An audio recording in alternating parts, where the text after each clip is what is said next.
안녕하세요. 닥터 MBC 목서윤입니다. 노화가 본격적으로 진행되는 중년이 되면 신체에 여러 가지 변화가 일어나면서 본인이나 주변에서도 느낄 수 있을 정도에 이르는데요. 그중 얼굴에 일어나는 변화는 감추기 어렵기 때문에 더욱 신경이 쓰이게 되죠. 그래서 이런 변화를 교정하는 방법을 고려하게 됩니다. 오늘 이 시간에는 중년의 성형이란 주제로 군산 파티마의원 조상곤 원장과 함께 이야기해보겠습니다. 피부의 탄력이 급격히 떨어지는 중년. 외모를 개선시켜 자신감을 회복하고자 하는 사람들이 늘고 있습니다. 중년에 가장 많은 피부 고민과 치료법에 대해 의학 박사 조상곤 원장과 함께 알아봅니다.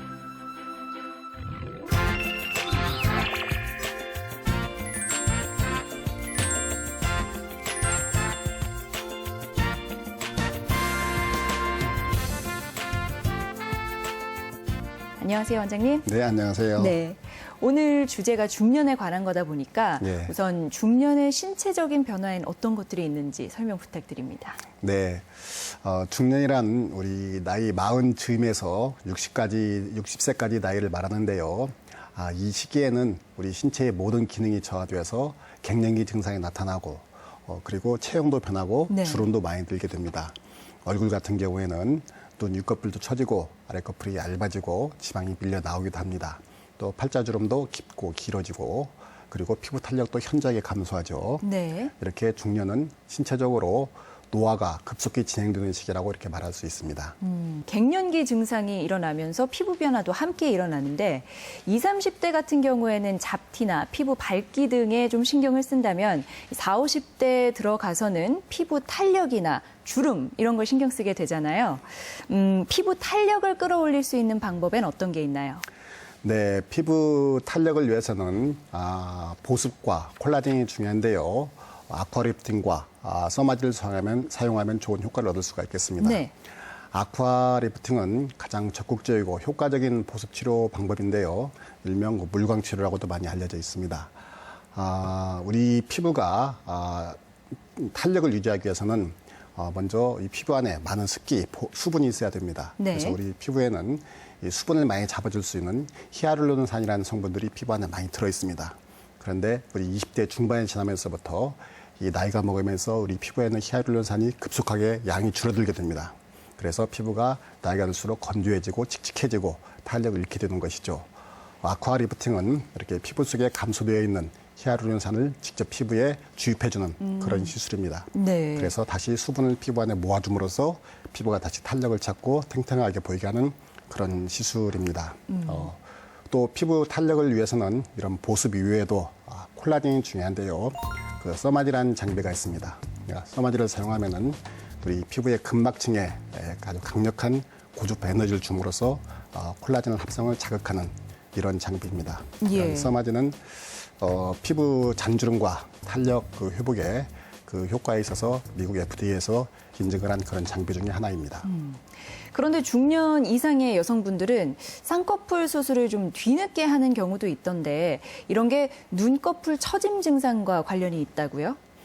네, 나이가 들면 눈꺼풀이 처지죠. 눈꺼풀이 처지면은 시야를 가리게 되고 또 눈꼬리가 무르게 됩니다. 그래서 많이 쌍꺼풀 하시게 되는데요.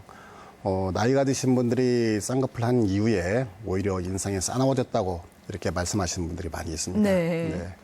그것은 눈꺼풀이 처지는 형태를 잘 이해하지 못하고 무리하게 쌍꺼풀만을 고집해서 생기는 결과인데요. 나이가 들면서 눈꺼풀이 처지는 형태는 여러 가지가 있습니다. 이를테면은 단순하게 눈꺼풀 피부만 처져 있는 경우에는 처진 피부를 절제해내고 쌍꺼풀만 하여도 무난한 그 좋은 결과를 얻을 수가 있겠습니다. 네. 하지만은 눈썹이 많이 처져 있는 경우에는 쌍꺼풀보다 먼저 눈썹을 들어 올리는 것이 좋은 결과를 얻을 수 있습니다. 또 눈 뜨는 근육이 많이 유한되는 분들이 계십니다. 그런 분들은 눈 뜨는 근육을 팽팽하게 조여주는 수술을 같이 해주셔야 됩니다. 그런데 나이 들면서는 이런 증상들이 여러 가지가 같이 나타나는 경우가 많이 있습니다.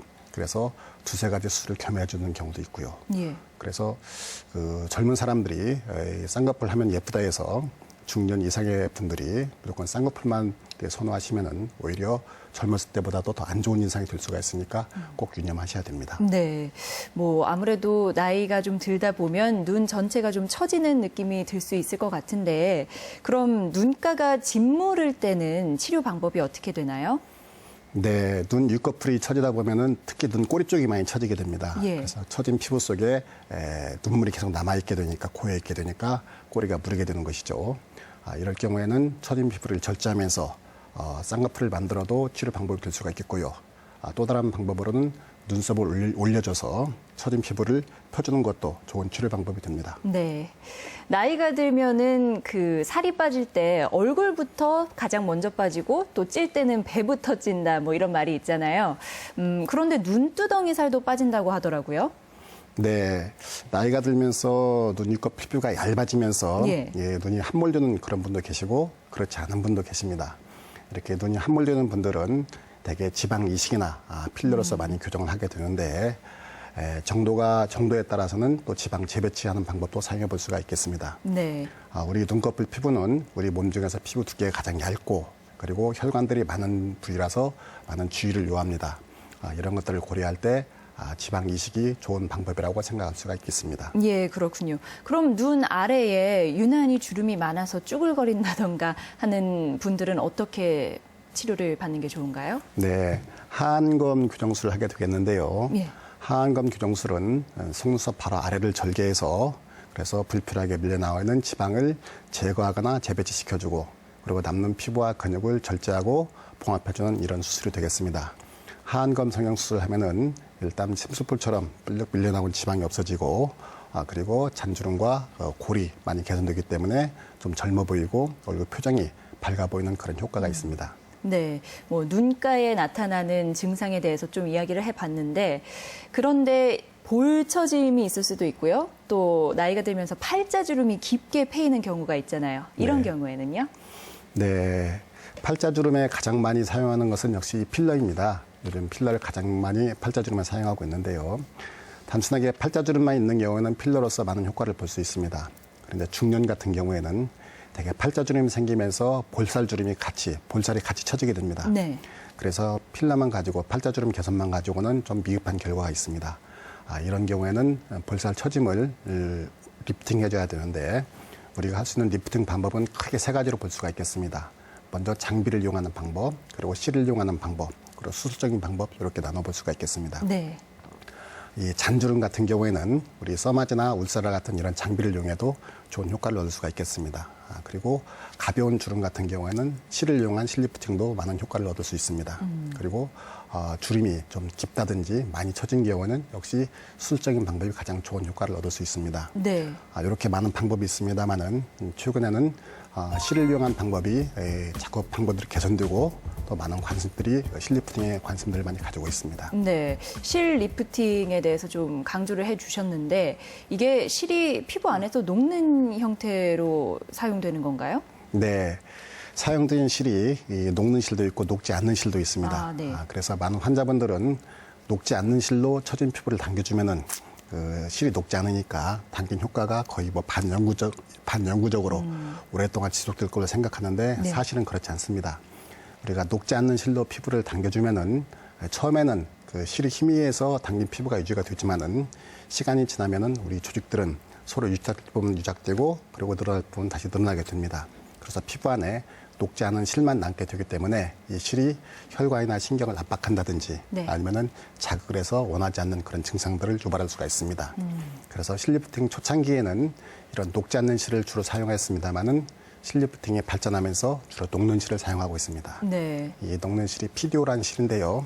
요즘은 대개 PDO라는 녹는 실을 이용해서 리프팅을 많이 하고 있습니다. 그런데 이 녹는 실에도 종류랑 뭐 모양이 여러 가지 있다고 하던데 어떤 게 있나요? 네. 이런 실이 당기는 효과를 높이기 위해서 실의 모양들이 다양하게 진화를 하고 있습니다. 그래서 실리프팅 초창기 1세대라고 말할 수 있죠. 그때는 그 실이 매끈한 실을 거의 가공하지 않고 예. 그 원형 그대로 해서 리프팅을 하였습니다. 이것을 뭐 오메가 리프팅 아니면은 그 메선 리프팅 이렇게 많이 소개가 됐고요.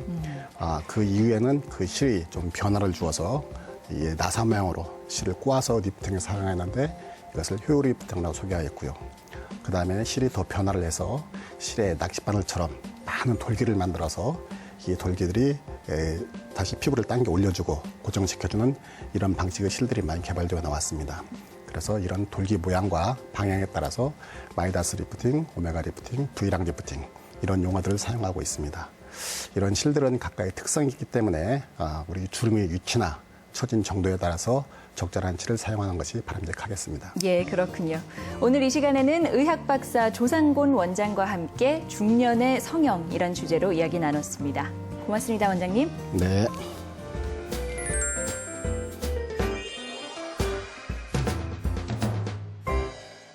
골프나 야구처럼 어깨 쓰는 운동 좋아하시나요? 스포츠 인구가 늘면서 운동을 하다가 관절이나 근육, 인대에 손상을 입고 병원에 찾는 환자들도 늘어나고 있다는데요. 그래서 오늘 이 시간에는 군산 소망정형외과 한창환 원장과 함께 어깨 이두박근 손상과 치료에 대해 이야기 나눠보도록 하겠습니다.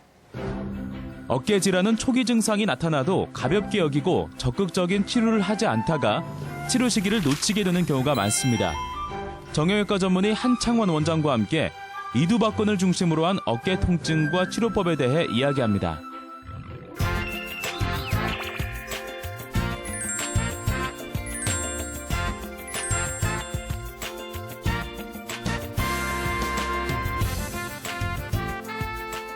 안녕하세요, 원장님. 네, 안녕하세요. 네, 반갑습니다. 반갑습니다. 네. 오늘 주제가 어깨 네. 이두박근 손상이잖아요. 네, 네. 우선 어깨는 어떻게 구성되어 있고 네. 우리 몸에 어떤 역할을 하는지 네. 궁금합니다. 어깨에는 그 상완골의 머리 부분하고 이 견갑골의 관절과 순이 이제 만나는 부위에 있습니다. 네. 여기에는 이제 우리가 무거운 물건을 들 때 사용하는 이두박근 또는 공을 던질 때 사용하는 이두박근이 있고요. 어깨 관절을 돌릴 때 사용하는 회전근이 있습니다.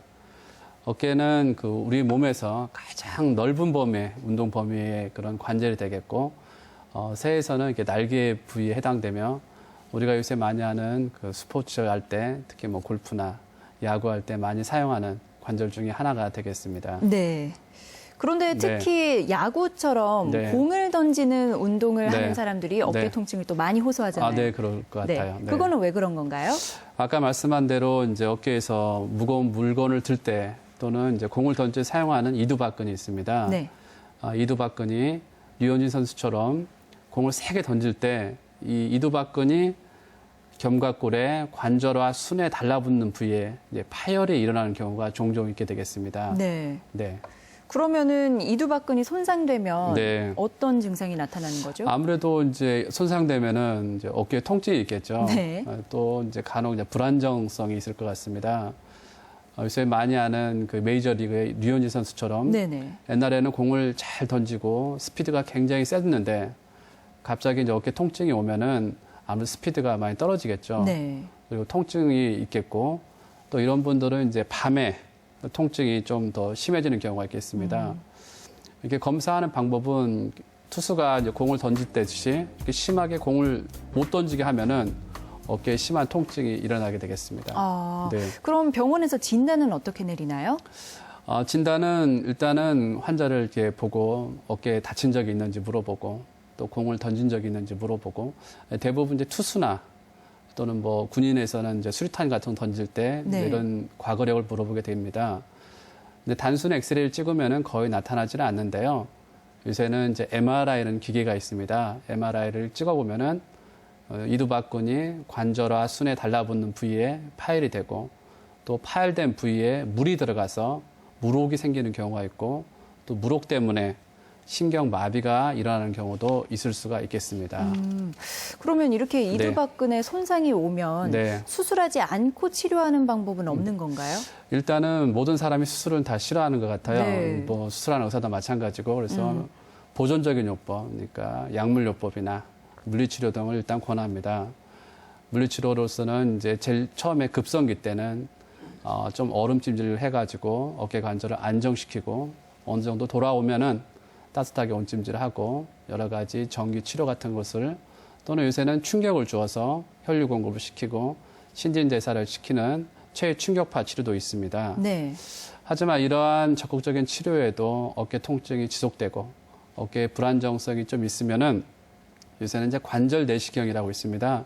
요새는 유암 수술도 이렇게 복부를 개복하지 않고 내시경을 이용해 가지고서는 유암 수술을 하듯이 어깨 관절도 이렇게 째지 않고 조그마한 구멍을 통해 가지고서는 그 병변을 직접 보기도 합니다. 네. 보면서 파열된 부위를 내시경을 이용해서 이렇게 튼튼하게 봉합을 해주면은 튼튼한 관절이 되고, 또 요새 길거리 가다 보면은 이렇게 어깨 관절에 보조기를 하신 분들이 있습니다. 네. 그런 형태로 보조기를 한 4주에서 8주 정도 해주면 될 것 같습니다. 이두박근 손상에 대해 알아봤는데 네. 이두박근 손상 외에도 네. 어깨 통증을 유발하는 질환들이 있을 것 같아요. 그럼요. 네. 많죠. 어깨 아프면은 흔히 어르신들이 이제 50견이 왔다. 네. 이제 그런 이제 어깨가 굳어가는 동결견이 있을 수가 있고, 또 어깨에는 아까 말씀드린 대로 회전근이라고 있습니다.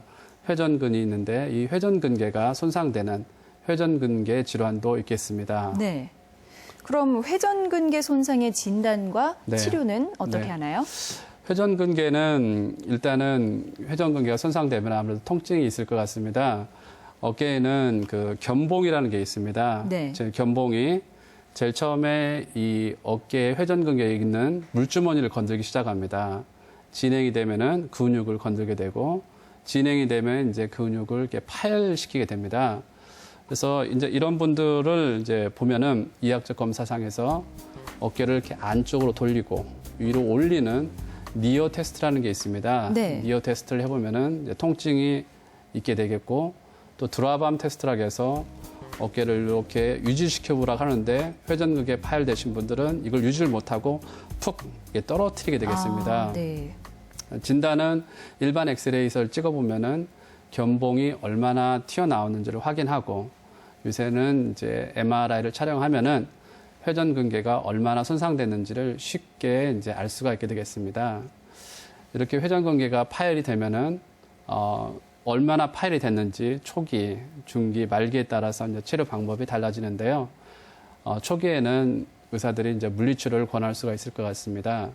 물리치료로서 핫백이나 전기치료 이런 걸 함으로써 어깨 통증을 좀 감소시키기도 합니다. 또 이제 병원에 가보면은 통증이 없게끔 주사를 놓기도 하고, 네. 요새는 그 근육이 재생되게 하는 뭐 DNA 주사나 프로로 주사를 해서 손상된 근육을 복구시키려고 하는 그런 노력도 시행하고 있습니다. 네. 하지만 통증이 지속되고 파열이 심한 경우에는 관절 내시경을 이용해서 일단 튀어나온 견봉을 평평하게 깎아냅니다. 그리고 관절 내시경을 이용해서 동반된 병변을 같이 볼 수가 있습니다. 회전근개 파열뿐만 아니라 관절 와순의 파열이라든지 석회와 건염이라든지 여러 가지 동반 병변이 있는지를 확인하게 되고, 네. 파열된 것을 조그마한 구멍을 통해서 내시경을 통해서 그것을 봉합할 수 있는데, 옛날에는 그냥 단순 봉합이라서 일렬 봉합만 했는데 요새는 교량형 봉합이라고 해가지고 한 번 더 감싸주는 그런 봉합도 합니다. 네. 아무리 수술도 중요하지만은 재활도 중요할 것 같아요. 병원에 가보면은 이제 수술하고 나면은 어깨가 굳어갈 수 있으니까 이렇게 돌려주는 이렇게 운동을 하고, 또 CPM이라는 기계가 있습니다. 그래서 의사나 물리치료사가 1대1로 달라붙어가지고 손상된 어깨 관절과 수술된 어깨 관절을 자동적으로 올려주는 기계를 이용해서 적극적인 재활을 하면은 정상적인 어깨를 만들 수도 있습니다. 그 어깨 통증 치료에 있어서 네. 치료 못지않게 재활도 중요하다고 네, 하셨잖아요. 그렇습니다. 네. 예. 뭐 구체적인 사례가 있을까요? 네.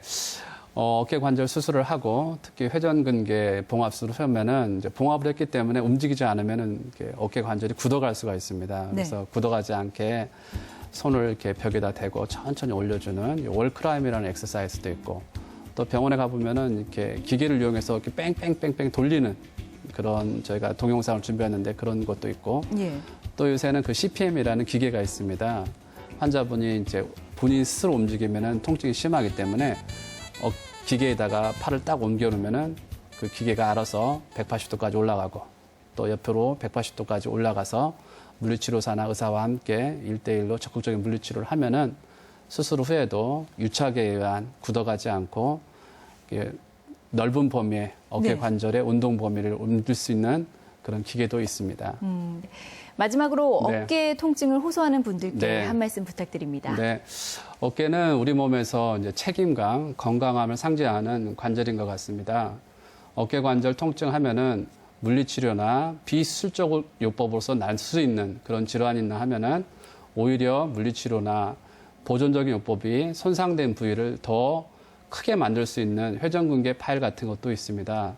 따라서 어깨 관절의 질환도 초기에 정확한 진단과 거기에 적절한 치료가 건강하고 자신감 있는 어깨를 만들 수 있을 것 같습니다. 네, 오늘 이 시간에는 정형외과 전문의 한창환 원장과 함께 어깨 관절 통증에 대해 알아봤습니다. 고맙습니다, 원장님. 네, 감사합니다.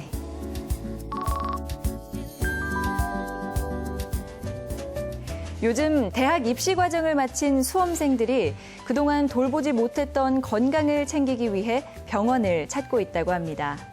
특히 오랜 시간 공부에 매진해 오면서 간과하기 쉬운 게 바로 척추 건강인데요.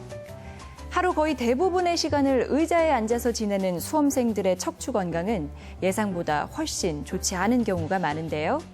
실제로 허리 디스크나 척추 측만증 등 척추 질환으로 고생하는 수험생들이 많다고 합니다. 건강한 성년기를 맞이하기 위해서는 청소년기의 척추 건강을 꼭 챙기시고 또 적극적으로 문제를 해결하는 노력을 해야 할 것 같습니다. 제가 준비한 소식은 여기까지입니다. 저는 다음 주 이 시간에 다시 인사드리겠습니다. 고맙습니다.